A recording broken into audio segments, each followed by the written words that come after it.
There was a woman named Ogechi. She was from a small village in the eastern part of Nigeria. This woman got married to a man named Ejiofor, a man who many women wanted in the village. But luckily for her, she was the person Ejiofor chose amongst the numerous women. Ejiofor was very proud because of his looks, and he thought that he could get any woman he wanted any time of the day. So with this mindset, Ejiofor started maltreating Ogechi and was also cheating on her because he knew that she could go nowhere as she was tied to him by marriage forever. Thankfully, Ogechi was able to bear him a child whom she named Ukamaka. Immediately she had Ukamaka, Ejiofor's wickedness increased. He felt that Ogechi's presence in his life was stopping him from living his best life, which included spending money on things that weren't important and carrying different women of his taste in and outside the house. So he sent her packing without her new baby and threatened to kill her if she ever returned. Out of fear, Ogechi never turned back. She ran away very deep into the forest and was never seen again. Just after Ogechi was sent packing, Ejiofor turned his house into a den of women. He invited different kinds of women over, and sadly, little Ukamaka was watching it all. Ukamaka grew up without a motherly love and was always bullied by the women her father brought into their home. But Ejiofor neglected his daughter so much that he never even protected her from those women. She was made to do unimaginable things as a kid for them. She had to wash their inner wears, clean the house after they mess it all up, and afterwards they will physically abuse her by beating her and starving her as well. Ukamaka hated her father so much and wished to run away far from him, but sadly she had no one to run to. For years, no one ever heard from Ogechi, and her memory in the minds of people started fading away slowly. As Ukamaka grew into a beautiful girl, she began to ask about her mother, and Ejiofor would always tell her that her mother had died a long time ago.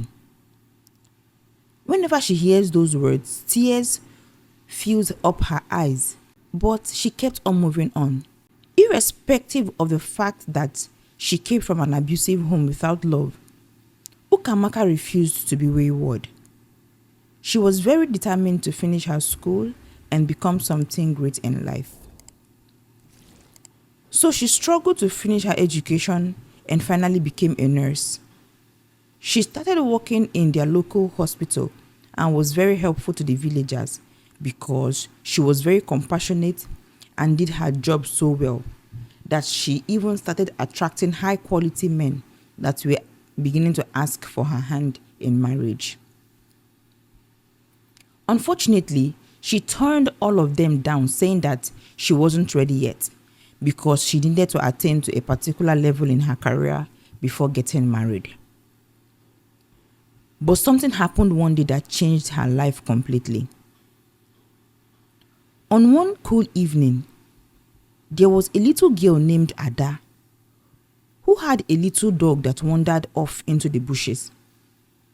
As Ada was following the trail of her dog into the bush, she suddenly got lost and couldn't find her way back home. As it was getting late, Ada saw a little house hidden inside the bushes.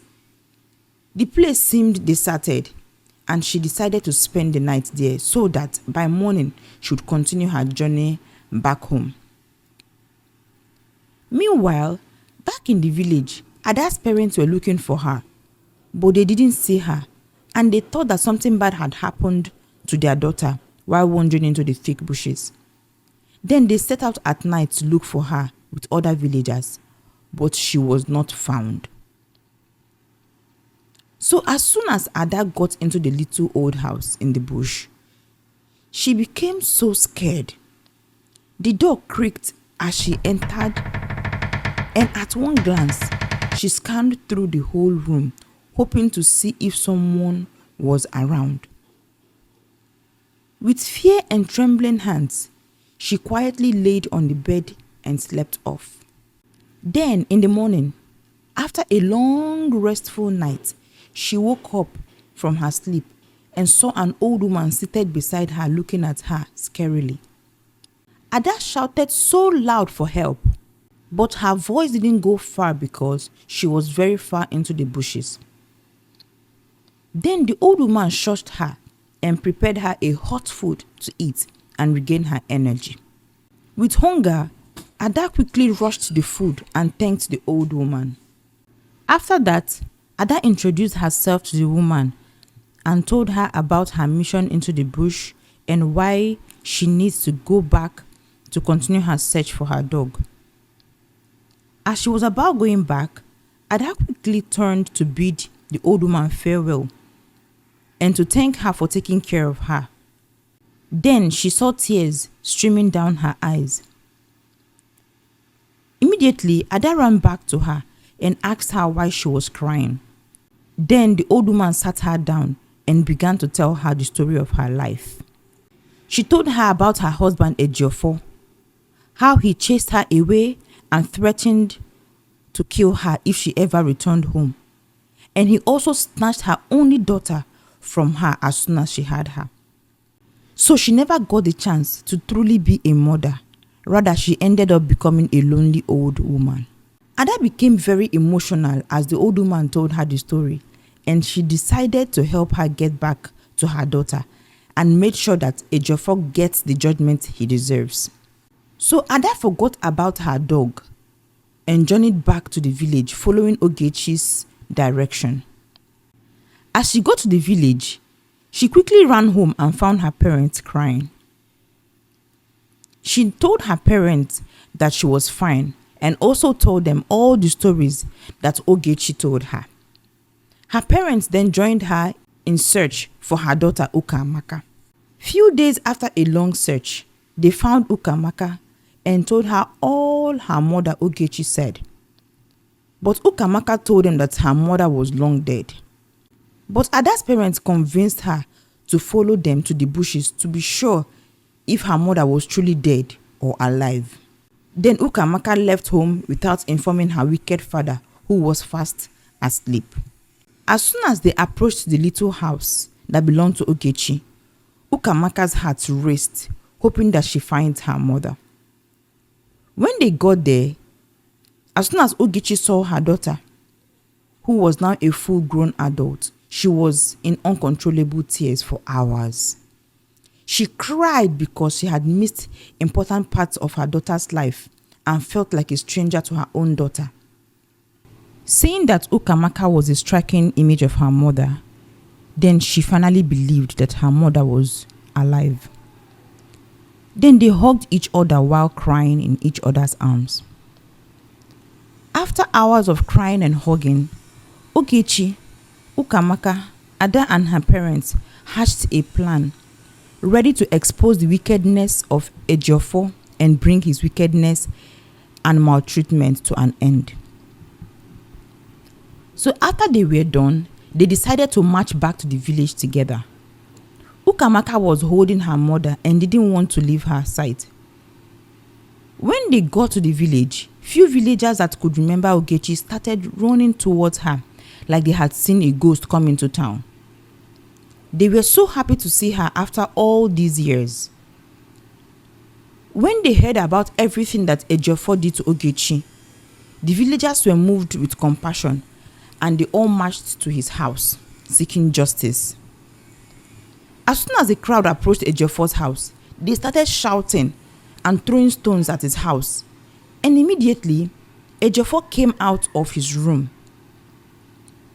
He was in so much shock when he set his eyes on Ogechi holding her daughter Ukamaka. Now he was so powerless and ashamed and couldn't utter a word. Instead, tears filled his eyes and he knew that he had maltreated a good woman and she didn't deserve any of those treatments from the past.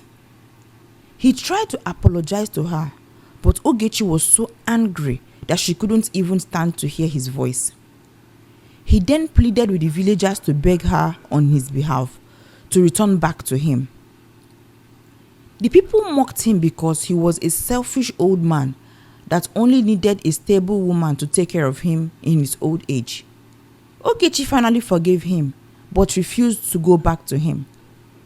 Then good villagers decided to build a small house for Ogechi and her daughter Ukamaka to live away from the treacherous beast Ejiofor.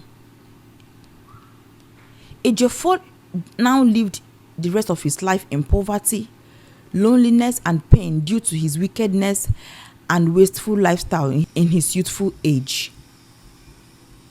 He never valued the presence of a good woman in his life because of pride and arrogance, due to the fact that he was very handsome and good looking when he was younger. He allowed people's praises to get into his head, and that made him treat his beautiful wife badly. Now, Ogechi finally spent her remaining days with her daughter Ukamaka, who later got married to a very wealthy man, and they had a beautiful family together. At least, Ogechi was finally opportune to spend her last days with her daughter, and she was forever thankful to Ada and her parents for reuniting her with her daughter after all these years. So the moral of this story is that no matter how bad life treats us, we should be good to everyone around us, because we may not know where our help will come from. And also, we should never let people's praises get control of our mind, because that can lead to pride and arrogance. And you know what God said about the proud? He said that he will resist the proud. So let's make sure that in everything we do, let us treat people around us with love and kindness, no matter where they are coming from. So we have come to the end of this story. If you enjoyed this story, please subscribe, like, share, and comment below. That serves as an encouragement to me to bring you more interesting stories. Thank you. Bye.